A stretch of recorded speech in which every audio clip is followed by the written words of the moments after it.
Welcome to the Retail Media Moguls podcast, brought to you by Platform 195. We share trends and strategies across retail media to help you accelerate your brand growth.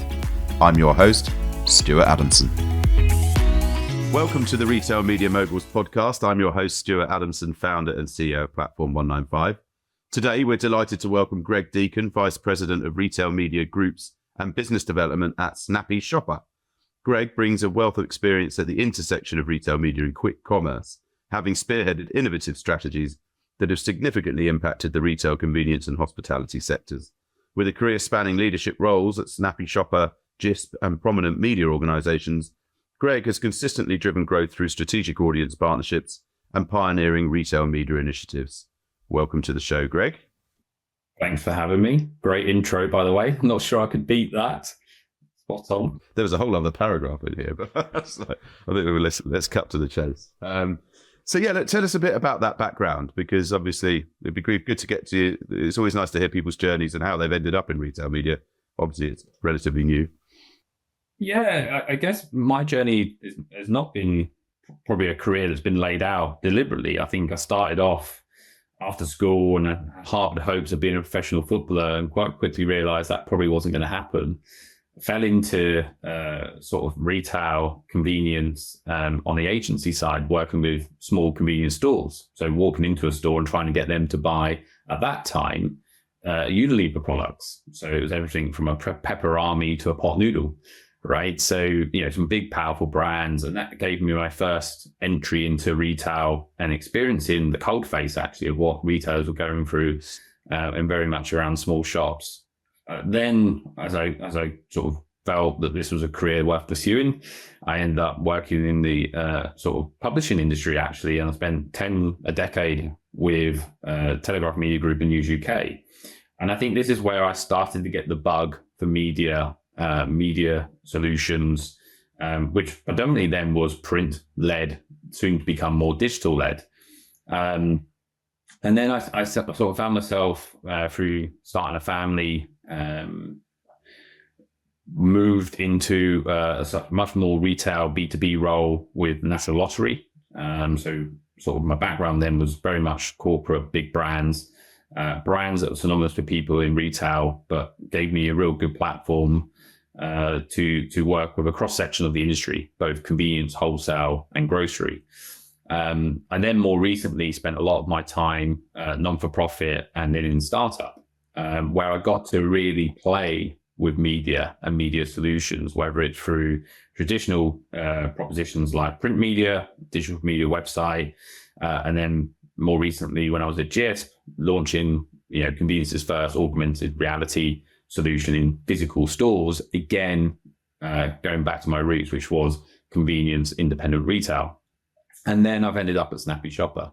And I guess the reason I've ended up at Snappy Shopper is to drive that quick commerce retail media solution, as well as other things that I do for the organization. But bringing all those learnings over a sort of 20-year career now, I think, showing me age somewhat, but getting to that point of actually how do we bring audiences together in the most difficult and most fragmented channel, utilizing the power of our technology to do so. And that's kind of my career has always been spent building and harvesting great relationships, and that trust and that support then has been given to me in kind by the channel that I've been working in. And now I've sort of given something back to them actually by helping them grow their businesses, working with the leading FMCG brands in the sector. So tell us a bit, just for our listeners, give us what the Snappy Shopper premise is. What is it? What sort of reach does it have? What does it do? Yeah, well, Snappy Shopper is a quick commerce platform that was born just before the pandemic, actually, and accelerated during the pandemic. And has got some real big supporters like Justin King, obviously CEO of Sainsbury's, who's an investor and on the board. We provide quick commerce technology to convenience retailers in the main. We do have a white label business, and we do power some of the more recognized brands on the high street, like German Doner Kebab and Brewdog, for example. But what we're kind of synonymous with is Snappy Shopper now, which is a marketplace quick commerce platform likened to Deliveroo, Just Eat, Uber Eats. We provide technology to small SMEs through to large corporates, and soon to be rolling out next week with One Stop, actually. So, we're famous for providing that technology to small shops, our software, which gives them the ability to connect to audiences locally. So anyone within a sort of 3-mile radius of that store can download the Snappy Shopper app, place an order for groceries and other items, and have it delivered within 60 minutes. So at the moment, what's the mission regarding monetization then from a retail media perspective? Well, firstly, I think the monetization part is secondary to the core mission, which is how do we drive GMV each week? How does that complement and support that? How do we provide the very best platform to our retailers? So they're very much key to our vision and mission. And then obviously the consumers, who it's an interesting one for us. Are they a Snappy Shopper consumer, or are they the retailer's consumer, shopper? So we very much built it store by store. So from a monetization perspective with Snappy, we've built out our proposition using our own proprietary tech. And then we work with FMCG brands, CPG in the main, the big guys in the UK, as well as challenger brands, to execute their campaigns or their message to that audience. But we're very considerate, really, of the audience, which is our retailers. So if we're promoting brands that our retailers don't stock, that's not a cool thing. And trying to get them to stock up on something takes a lot of doing. So what we try and utilize is what we know is core to our retail community, give them an added reason to keep stocking that brand and then promoting it. And I think then we get into the sweet spot really for Snappy Shopper, which is, that retailer then taking to their own social platforms and promoting that brand and promoting our service. And the monetization though is very much around giving the retailers the best brands we can offer, the customers are great deals and promotions, and then providing those brands then with intrinsic value that helps them drive the sales in, sales out. Okay, so if I was a brand and I was coming to you and saying, look, what sort of products do you offer from a retail media point of view? What would you be talking to me about? Yeah, so I think firstly we would have what is kind of core to our proposition is our in-app media. So our ability to put their brand front and center of the consumer on that shopping journey. So that's everything from pop-up, push notifications, banner advertising, both on the homepage of that particular store or in category. Then you get into sort of keyword, sponsored products, recommended checkout, email, SMS. And that's both B2B and B2C actually. So we talk directly to our retailers in that community, giving them reasons to stock this brand, what this brand is offering, the timeframes and the deals. And then from a consumer perspective, we do likewise. And that's all in closed loop in our media network. And then I think secondly, the second advantage to the brands is the insights and data. We're very transparent with that. So every key metric we provide back to the brand, pre, during, post, in terms of the added value of support we give there. And they have access to that themselves. So they can see in real time what their performance of their brands is doing in our platform. So they can see their average selling price, they can see the number of products sold, they can see their brand incidence, their category share performance. And we think that's really important to drive that trust and equity in this sector, and drive that transparency, which I believe, gives them a lot of confidence then of using our platform to drive their brand imperatives.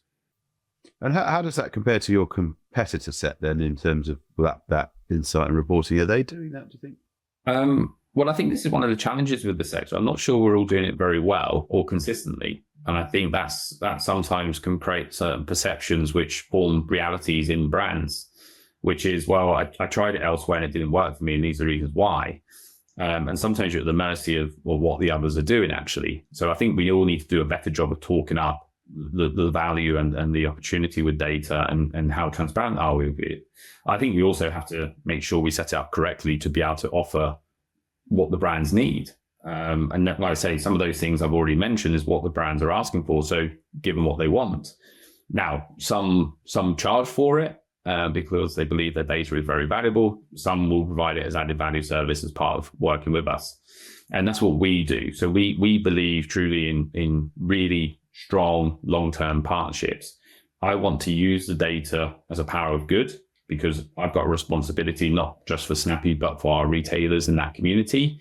So how do I leverage that with brands to get them to do more and get them to do the right things at the right time?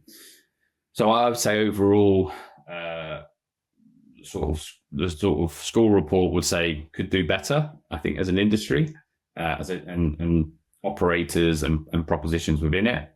I believe that we're doing a really good job, actually, of driving that trust and equity and confidence. And I truly believe that data then unlocks incremental value to all. So if we can do that and be consistent with it, and everyone can standardize it to a point, I think that would help brands and retailers in our community.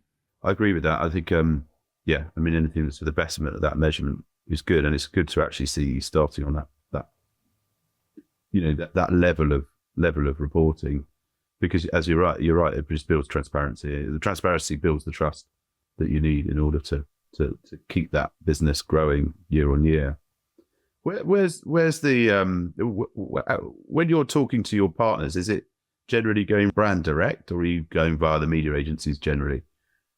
Given that you're not the actual retailer, you're more of a conduit. How are you finding that approach to market? Yeah, it's a really great question. We've been doing this now for coming up to a couple of years, and everything we've done to date is direct. So we've built the relationships with the brands, and we've gone in at various different levels of entry. What we've found is that really we are operating with the trade marketing investments. So giving that alternative way of driving product from shed, wholesale to store, which obviously benefits the brands. And then how do we get their product out to consumer delivered, which is all picked and packed from the store. And that fundamentally is trade media marketing monies.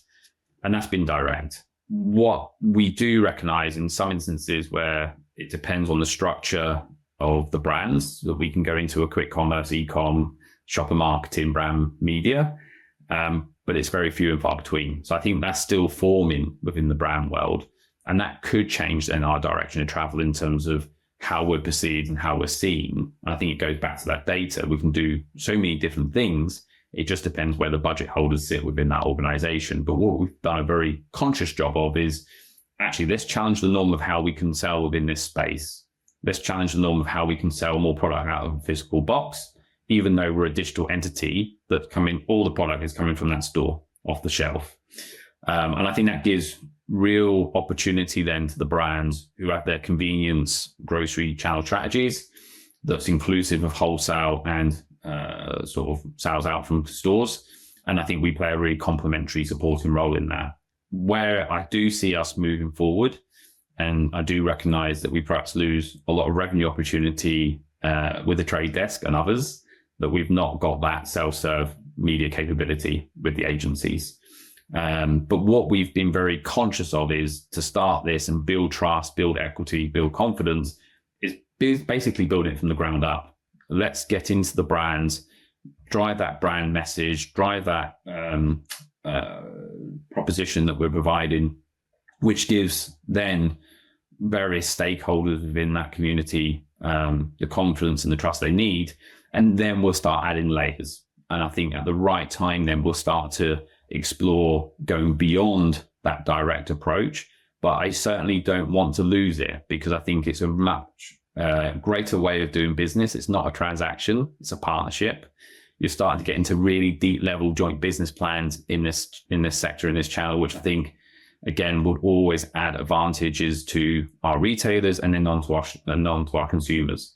I don't want to be seen as just a transaction by the brands. So there's a balance to be played there, Stuart. I think we're at the moment are doing a good job. But of course, there are more revenues to be obtained and opportunities to serve our customers in different ways, off-site or on-site. And I think that's interesting for us as we move forward. Yeah, I think you got that right. I think, ultimately there is a trade marketing budget there. They want to do stuff that's going to help drive sales. and get that awareness of the product up within that retail environment.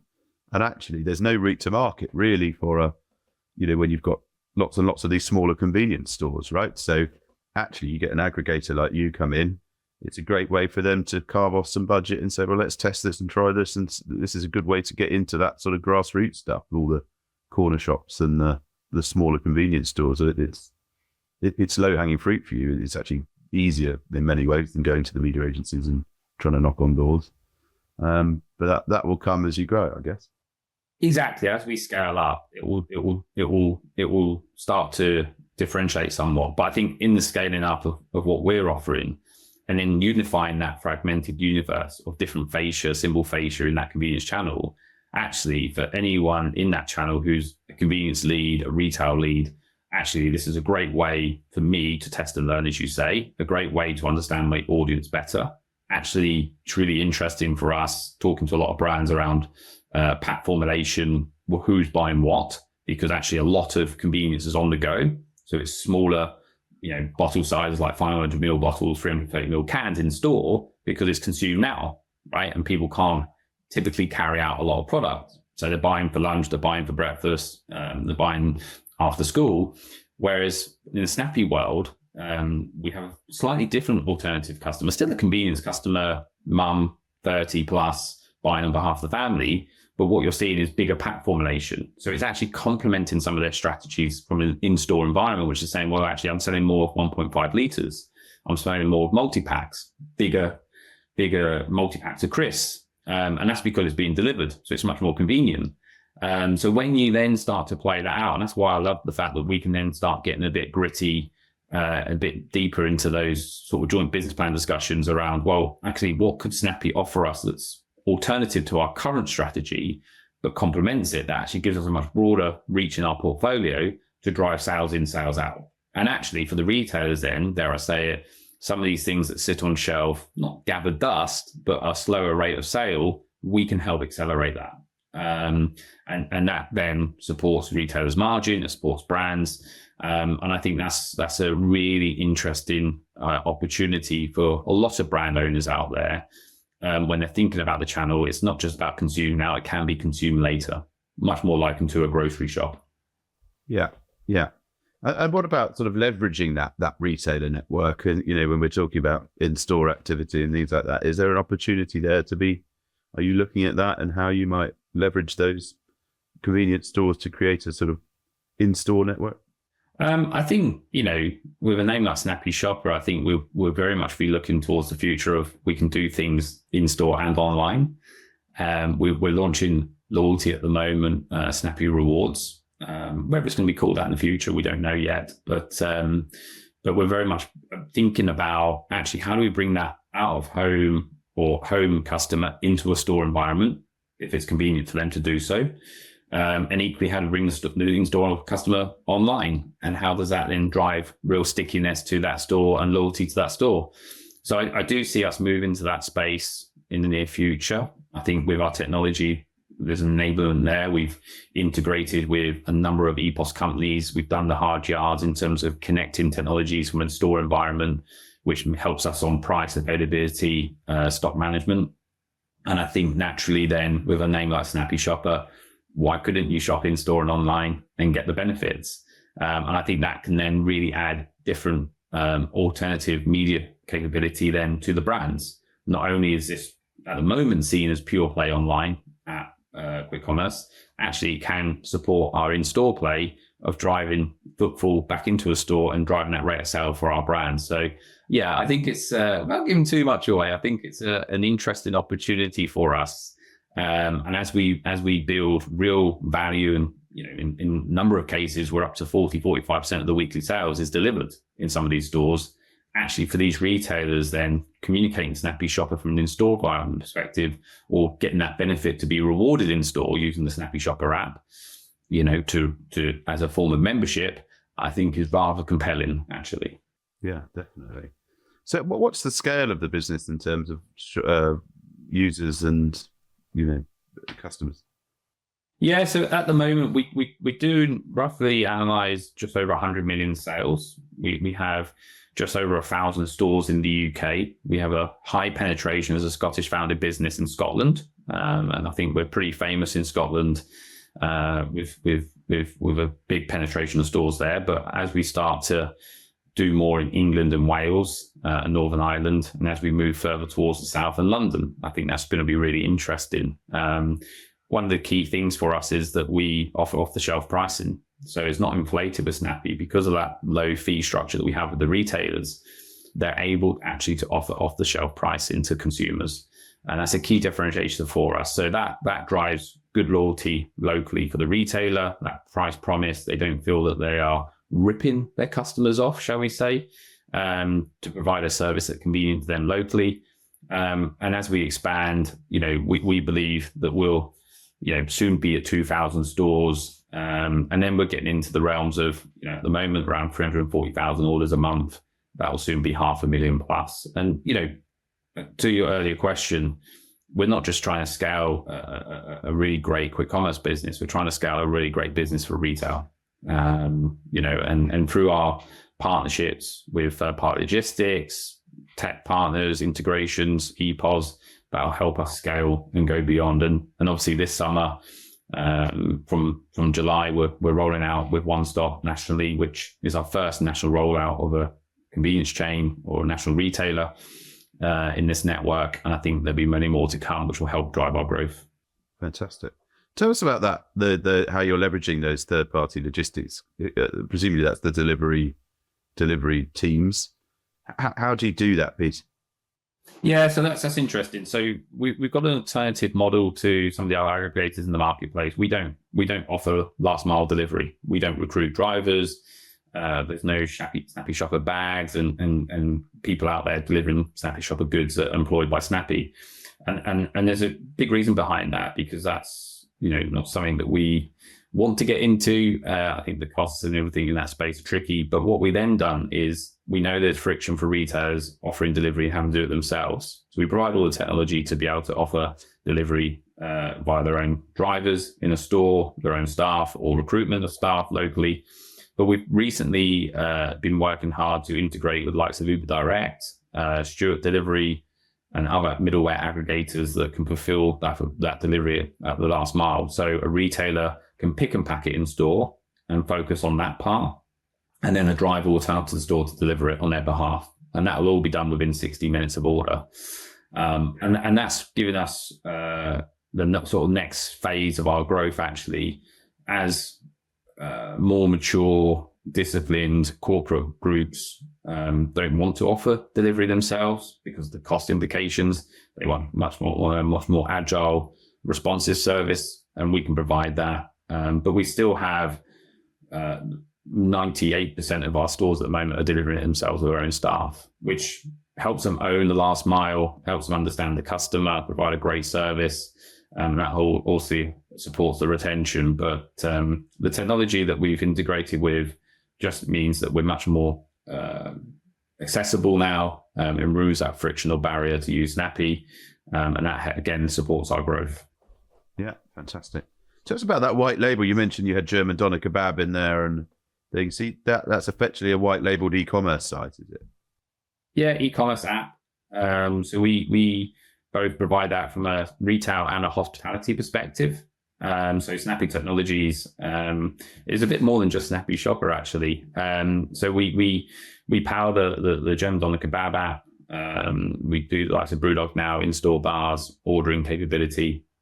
We have a number of entities across hospitality, restaurants, hotels, as well as more recently stadiums, and the ability to watch a football match and order at halftime using our technology. And we even power in the Caribbean, yet to get a trip out there, I must add, but we do power in the Caribbean, KFC, Subway, and Pizza Hut sort of proposition. So, we've got that white label technology, and I do see a move to that. You've seen it already in hospitality with lots of McDonald's.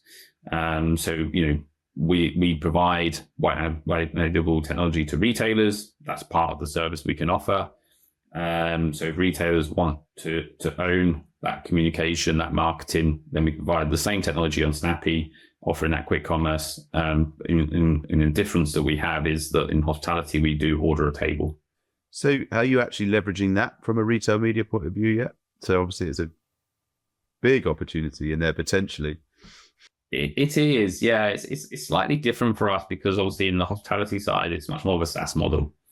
So it's a very different model for us. But from a technology perspective, and you'll see the sort of as retail media grows and matures, and definitely seen as a revenue driver for hospitality clients.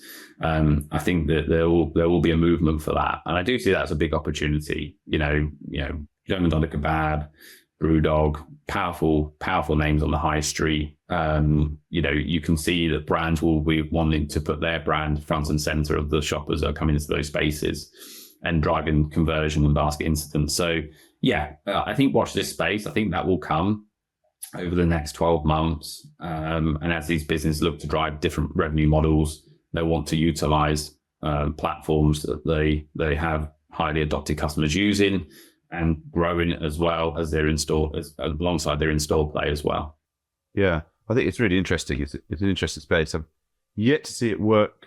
We've got a few clients that have that sort of, they have got their own entity, and then they've also got the white label.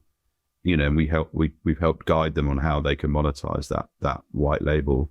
The challenge is always, the focus is always on the core business, and then it's how do and you sort of have to wait for scale on the white label.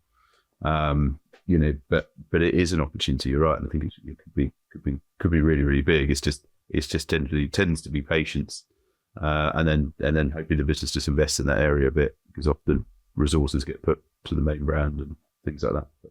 Yeah, where I see another opportunity, which I think hasn't really matured yet, is obviously even if we're a marketplace aggregator or there's other aggregators being offered in that environment. So if I take One Stop an example, soon to be offering Snappy Shopper, Just Eat, Uber Eats, and Deliveroo, right, from a single store.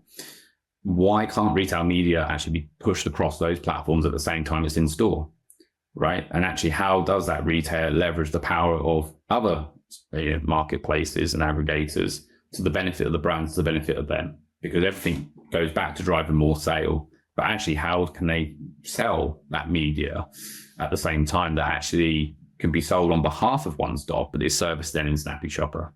And I think that's going to be a really interesting play, because to the earlier question around how do we get it, at the moment we go direct. Well, why can't we work with our retail partners who've already got those ready established relationships that then can service content in a closed loop way through that fascia in that marketplace?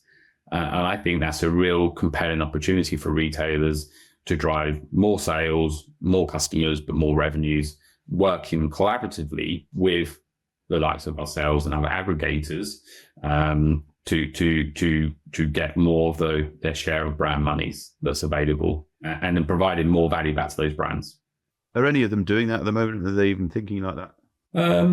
I think there's a few out there that I think through agency approach. You look at Co-op with SMG. They're looking to do that. I think we've done a few occasions with the likes of Scott Mid in Scotland, the Cooperative Up There Society, a number of activations that their trade teams have arranged that then flows into our platform. Because we're a technology provider, we'll be able to do that quite seamlessly and easily, even though it can feel quite manual. They provide us an asset, we upload it into our platform, and out it goes then to the consumer. So I think we're at the early stages of that, especially in convenience, but I can see how that will grow and manifest. And I think for the retailers, rather than them waiting for us to do something, I think they could take charge, and then part of their joint business plans, actually, I think they can foster stronger, deeper relationships, utilizing that data both in store and online, because at the moment that online will be removed from that story. It'll be removed from that joint business plan discussion. It'll be there. They'll say, "Oh, we've got Snappy Shopper," but actually, you can now advertise through Snappy as part of our joint business plan. And I think that could be a quick fire way of getting more brands and through their account teams utilizing technology and quick commerce as a solution to winning that channel and that customer. So I expect it to grow, but I think it's very early days at the moment. Yeah. Great stuff. So tell me about the tech. So you talked about you've built a proprietary stack, is that right? Yeah. So it's all Snappy Shopper. So everything we do, how we schedule, how we maintain, how we do it by time of day, store specific, fascia specific, location specific, we've built it all ourselves. There's a benefit and curse to that, of course. We've got to try and keep that maintained and moving with the market and the pace of the market. But I think we're really proud of what we've created so far that works, and it's proven to work. And we can pretty much guarantee success to a brands on a sort of 2-to-1, 3-to-1 ratio from their investment to uplift in sales. But as I said earlier, I think we will have to consider ways in which we can reach more of the opportunity in the marketplace. But we've held off so far as we're scaling up, and I think that's been to our benefit as we learn as well, because no one's really truly a true expert yet, right, on this. We're all forming ideations, we're all exploring, we're all learning, we're building knowledge and capability quickly. And the benefit of doing it yourself is that you can do that a lot faster. So you can see what's working, not working. You're in control of it, actually. And like I say, it's a bit unique for us because we do see ourselves as having that responsibility on behalf of that store. So whether that's a Nisa store in Dundee through to a Spa store in the Southwest, everything we do in our platform, we've got to recognize, is that going to have a benefit? Are they going to feel that benefit? Because then the retailers are much more likely to do more for us. And of course, we've extended that media into the social space with these retailers, which I think is a nice USP for us as well, where these retailers are then taking to Facebook, talking to a community locally to them. And these retailers, corner shops, if you want to call them that, have 3,000, 4,000, 5,000 followers. And that's a hyper local, and if they're saying to a consumer, hey, you can come and buy this product for this price, we then see a surge to our platform. And because we're offering that at the right time to the retailer, they're more likely then to push it. And that then drives the marketing and the awareness of our platform locally. And I think, that's something that's an extension of what we build. I think that will develop over time as well. Yeah, very good. So have you got any plans then to bring in any third party sort of retail media tech then, or is it at the moment it is let's see what we've got, or are you sort of exploring it at all? We're exploring it. Yeah, having lots of good conversations at the moment. There's a lot of entities out there, shall I say. And, there are some of the more mature retailers that have gone with some of the bigger players in that space. I think, it's under constant review, but I think within the sort of next 6 to 12 months, we'll have to make moves. And not because, dare I say it, we're a whore to the revenue. I think it's just where the market is heading. So we have to ride that wave with the market, but still stay true to our roots and what we've built, which is really credible, really valuable, and just try and create that blended approach between the two that actually offers, a great proposition to our retailers and our customers and to our brand partners as well. So I think yes is the short answer. We will be looking at it, and we are. It's just quite an interesting, crowded market. So who to choose, why to choose them, when to choose them are all the core considerations at the moment. Yeah, I mean, it's a natural evolution, isn't it? You sort of start with your own platform, and then as things get bigger, you start to realise that there's only a certain amount of dev time you can put in your own business. But that's really exciting, really exciting. Tell me, how big is the team now, Greg? Is it are you well resourced, or are you still fighting for people? Well, in case the co-founders are listening to this, we're not. I'm not fighting for people. I think we're being very considerate about how we resource up and how we scale up. Our plan is to get to profitability very quickly.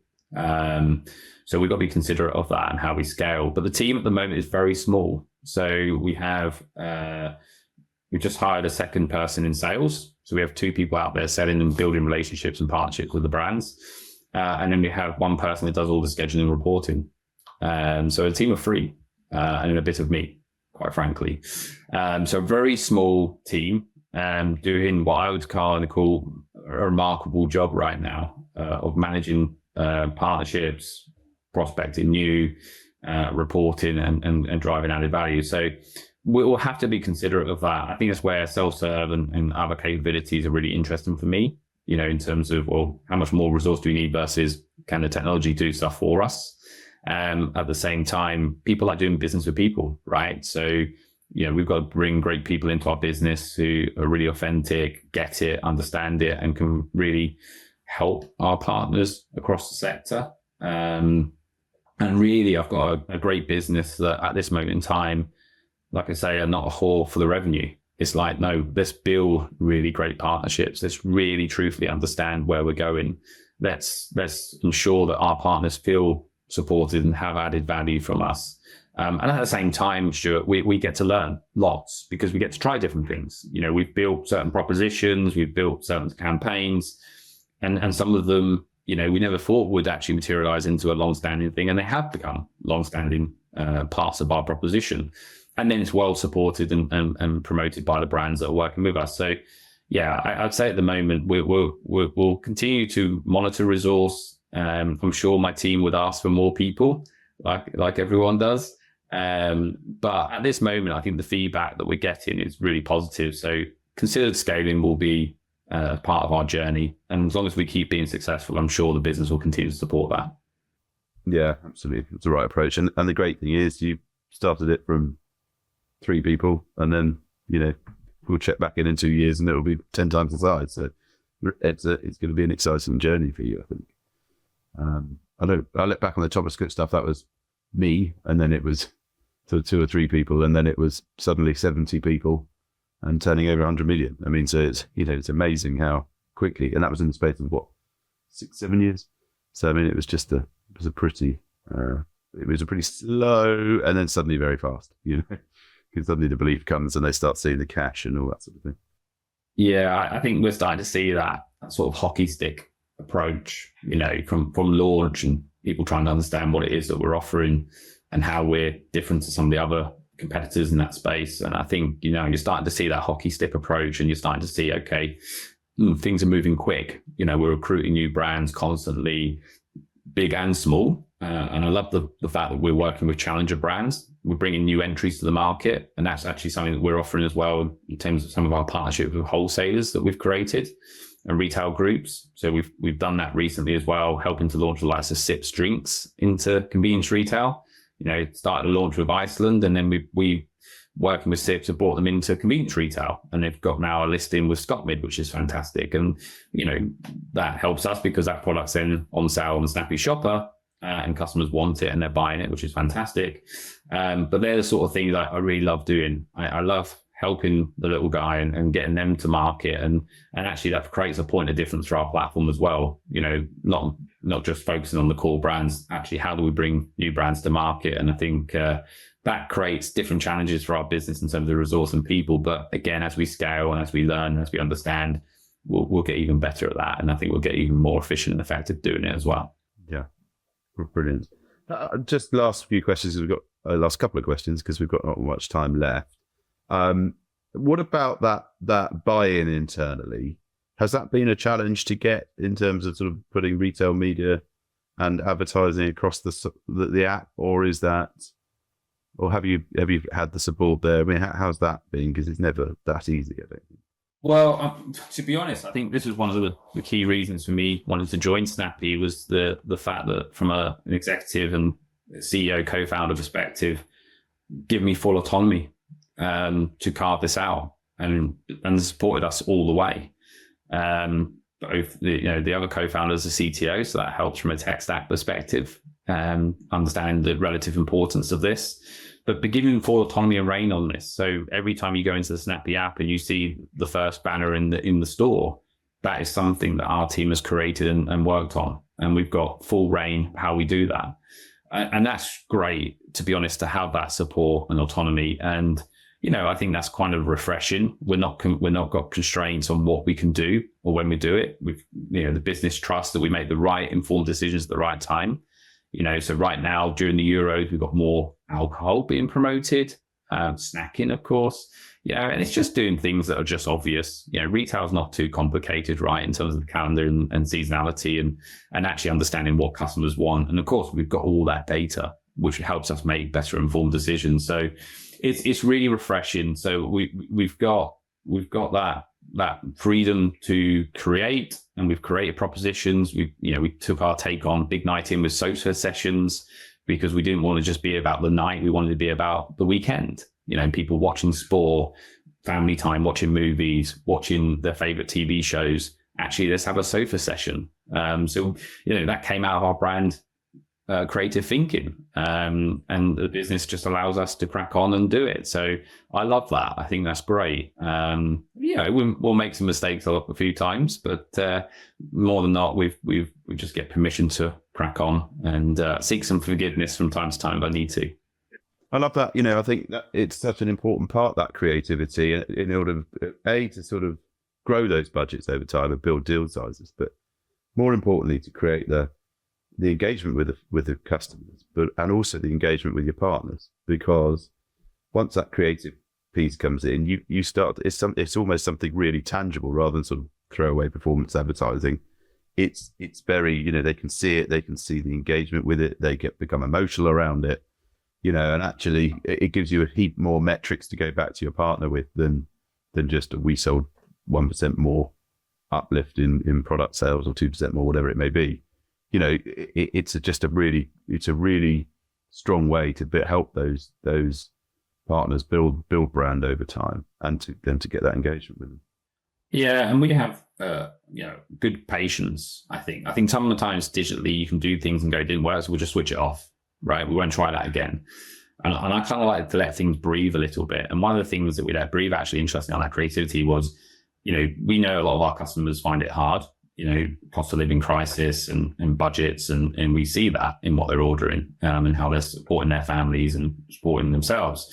So we wanted to give something back. So every week, buying core products that are promoted with our brand partnerships, we give the customer a chance to win £500, right? So you're placing a shop with Snappy, you could be spending £25, £30, but you could win 500.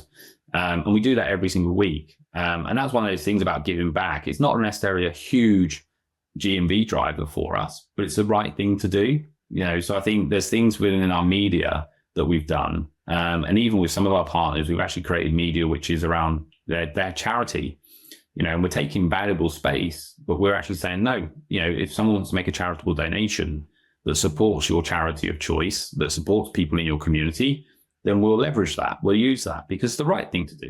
And I think that, again, builds better equity and trust of those retailers and customers again. So I think, we're making conscious decisions in creative ways, thinking a bit differently about the shopper, but it also comes back to thinking about the shopper in that local connovation. So even though, yes, we're representing brand Snappy across the whole platform, actually we're very cute about how we make conscious decisions in localities or even by fascia. And I love that as well. I think, being able to do that and work cross-functionally across our teams to offer that and working with our partners, I think that's all builds up towards that Snappy difference, which I think makes us stand out a bit differently to the crowd.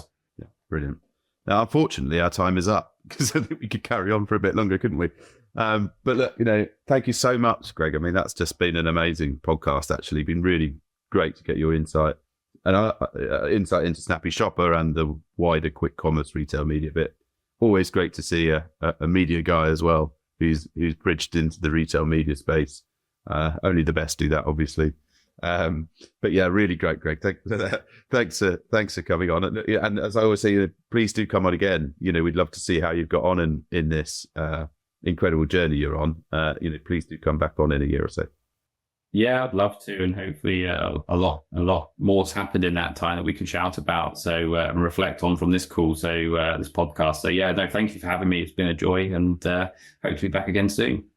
Great, thanks, Greg. The Retail Media Moguls podcast is brought to you by Platform 195. To learn more about Platform 195 and how to connect retail media with intelligent marketing to accelerate growth, visit platform195.com. And then make sure to search for Retail Media Moguls in Apple Podcasts, Spotify and Google Podcasts, or anywhere else podcasts are found. Make sure to click subscribe so you don't miss any future episodes. And on behalf of the team here at Platform 195, thanks for listening.